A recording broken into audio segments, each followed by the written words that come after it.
Hello friends, আজ আমি তোমাদেরকে বিয়েবাড়ি স্টাইলে আনারসের চাটনি করে দেখাবো। দেখো আমি কীভাবে করছি। আনারসের চাটনির জন্য আমি আনারসগুলোকে এভাবে টুকরো করে কেটে নিয়েছি। এবার এটাকে পেস্ট করে নেব। আনারসের সাথে আমি চিনিটাকেও দিয়ে ভালো করে পেস্ট করে নেব। আনারস আর চিনিটাকে আমি ভালো করে পেস্ট করে নিয়েছি। এখানে আমি কড়াই বসিয়ে দিয়েছি। এবার কড়াই আমি দিয়ে দিব তেল আমার গরম হয়ে গেছে। এবার ফোড়নে দিয়ে দিব শুকনো লঙ্কা, দিয়ে দিব মরিচ আর দিয়ে দিব সর্ষে।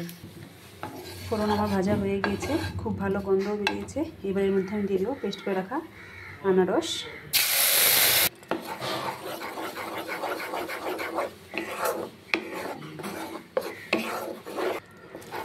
চাটনিটাকে আমি 2 মিনিট ফুটিয়ে নিয়েছি।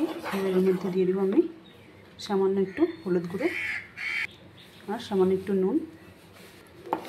ভালো করে মিশিয়ে নেব।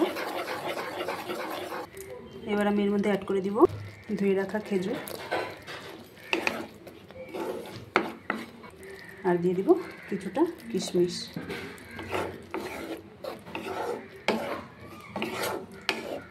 এবার চাটনিটাকে আরও কিছুক্ষণ ফুটিয়ে নেব, এতে করে খেজুর আর কিশমিশটা আমার ভালো করে সিদ্ধ হয়ে যাবে।